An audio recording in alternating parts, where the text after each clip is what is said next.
नमस्कार, मी तृप्ती स्वागत करते तुमचं माझ्या चॅनलवर। आज आपण प्रॉन्स सुक्का आणि पॉम्फ्रेट फ्राय पाहणार आहोत। तर दोन्ही रेसिपी मी तुम्हाला एकत्रच दाखवणार आहे, कारण मी जेवणासाठीची थाळी जेवणाचा आज मेनू हा ठरवलेला आहे। तर प्रॉन्स आणि जे आहेत ते पॉम्फ्रेट व्यवस्थित स्वच्छ धुवून साफ करून प्रॉन्सला मी चिरा मारून घेतलेले आहे पॉम्फ्रेटला। आणि त्याच्यावर जे आहे ते तुम्ही माझ्या बाकीच्या व्हिडिओमध्ये पण पाहिलं असेल। मी फिशसाठी जे आहे ते कोकमाचा रस न वापरता लिंबाच्या रसाचा वापर करते। तर मी लिंबाचा रस दोन्ही प्रॉन्स आणि पॉम्फ्रेटवर लावून घेतला आहे। त्यानंतर मी लाल मिरचीला भिजत ठेवलेलं आणि त्याच्यामध्ये लसूण घालून त्याची पेस्ट केलेली ती मी पॉम्फ्रेटला लावलेली आहे। आणि मीठ दोन्हींना लावलेलं आहे। मग हळद लावलेला आहे आणि पॉम्फ्रेट जे आहे ते आपल्याला फ्राय करायचे आहे आणि प्रॉन्सला आपण थोडंसं मॅरिनेट करायचं आहे। तर धणा पावडर, गरम मसाला पावडर, काळी मिरी पावडर आणि लाल तिखट जे तुम्ही वापरता ते मी अंबारी मसाला वापरते, लाल तिखट, तर तो घालायचा आहे। आणि व्यवस्थित आपल्याला जे आहे ते प्रॉन्सला आणि पॉम्फ्रेटला जे आहे ते मसाला लावून घ्यायचा आहे। पॉम्फ्रेट जे आहे ते मी रवा आणि तांदळाचं थोडंसं पीठ तुम्ही घातलं तरी चालतं किंवा नुसतं रवा फ्राय केलं तरी चालतं, पण थोडंसं तांदळाचं पीठ घालून जर का फ्राय केलं ना तर त्याला बाइंडिंग चांगली येते, म्हणजे व्यवस्थित रवा चिटकला जातो। तुम्ही ह्याला अंड्यामध्ये सुद्धा कोट करून रवा फ्राय करू शकता, पण मी डायरेक्ट रवा फ्राय करते। तर अशा पद्धतीने व्यवस्थित मसाला लावून झालेला आहे पॉम्फ्रेटला सुद्धा आणि प्रॉन्सला सुद्धा। त्यानंतर आपल्याला जे आहे ते पॉम्फ्रेटची एकदम सिंपल रेसिपी आहे, फ्राय करायचं आहे। पण प्रॉन्स सुक्का करण्यासाठी जे आहे ते कढीपत्ता, आलं, लसूण, कोथिंबीर, टोमॅटो घ्यायचं आहे। तर मी 2 कांदे अगदी बारीक घेतलेले आहेत। त्यासाठी काय करायचं आहे, तेलामध्ये जे आहे ते खडे मसाले टाकायचे आहेत। काळी मिरी 4, लवंगा 4, त्याच्यानंतर तमालपत्र, दालचिनीचा 1 तुकडा, चक्रफूल असेल तुमच्याकडे तर त्याचे 2-3 तुकडे टाका, कढीपत्ता आणि हिरवी मिरची 1 मी घातलेली आहे। ही तिखट नाही आहे, जास्त पोपटी मिरची आहे।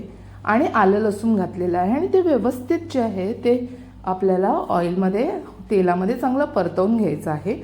आणि सगळ्या पदार्थांमध्ये आपण जे घालतो हिंग जेवणाच्या, ते हिंग घालायचं आहे। त्यानंतर 2 मध्यम आकाराचे बारीक चिरलेले कांदे होते, कांदा मी मध्यम आकाराचे 2 चिरून घेतलेले होते बारीक, ते चांगलं घालून परतवून घेतलेलं आहे। ते व्यवस्थित जे आहे त्याला ऑइल सुटतं आणि लालसर झाल्यानंतर त्यामध्ये हळद, लाल तिखट आपल्याला कमी घालायचं आहे हे पदार्थ, कारण आपण जे आहे ते मॅरिनेट करून घेतलेलं आहे प्रॉन्सला। तर आपल्याला जे आहे त्याच्यामध्ये धणा पावडर, गरम मसाला पावडर घालायचं आहे आणि थोडंसं लाल तिखट आणि टोमॅटो बारीक चिरून घेतलेले 2 ते घातलेले आहे। हे मिश्रण व्यवस्थित ढवळायचं आहे आणि ह्याला चांगलं शिजवून घेतलं ना मीडियम फ्लेमवर झाकून की ह्याला मस्त असं तेल सुटतं। तेल सुटल्यानंतर आणि आल्यानंतर आपल्याला कळतं की हा व्यवस्थित मसाला जो आहे तो शिजला आहे। शिजल्यावर आपल्याला लगेचच कळतं। पाणी वगैरे घालायचं नाही आहे ह्याच्यामध्ये, तेलावरच ह्याला आपोआप तेल सुटतं। आपल्याला शिजवून घ्यायचं आहे। तर हे शिजून झाल्यानंतर मी 1 बटाटा घेतलेला छोटा, त्याचे मी साल काढून जे आहे ते गोल गोल तुकडे केलेले होते आणि तो आणि प्रॉन्स जे आहे मसाला लावलेले ते ह्याच्यात घालून चांगले परतवलेले आहेत। मग ह्याच्यावर झाकण ठेवून जे आहे ते मीडियम फ्लेमवर आपल्याला छानपैकी असं शिजवून घ्यायचं आहे। थोडंसं पाणी ॲड करा ह्याच्यामध्ये, आपण ज्या थाळीत घेतलेलं होते त्याच थाळीमध्ये थोडंसं पाणी ॲड करून ते घालून आपण जे आहे कोकम घालायचं आहे आणि थोडं मीठ आपल्याला ॲड करायचं आहे, कारण प्रॉन्सला आपण ऑलरेडी थोडंसं मीठ लावलेलं होतं। तर कांदा आणि टोमॅटोच्या हिशोबाने जे आहे ते आपल्याला मीठ घालायचं आहे, व्यवस्थित शिजवून घ्यायचं आहे। पूर्ण शिजून झाल्यानंतर 10 मिनिटानंतर हे 10 मिनिटात शिजतं। बटाटा हे बघा तोडून बघितलेला आहे तर तो शिजला आहे। गॅस बंद केलं आणि कोथिंबीर जी आहे त्याच्यावर शिवरली आहे। तर अशा पद्धतीने आपलं जे आहे ते प्रॉन्स सुक्कं झालेलं आहे। तर पॉम्फ्रेट फ्रायसुद्धा आपल्याला तसंच करायचं आहे। आधी मी माझ्या मुलासाठी त्याला पॉम्फ्रेट नको हवा होता म्हणून मी त्याच्यासाठी ही थाळी बनवली। 1 उकडलेलं अंड, चपाती आणि प्रॉन्स सुक्का आणि जिरा राईस। आता मी पॉम्फ्रेट फ्राय करते आहे।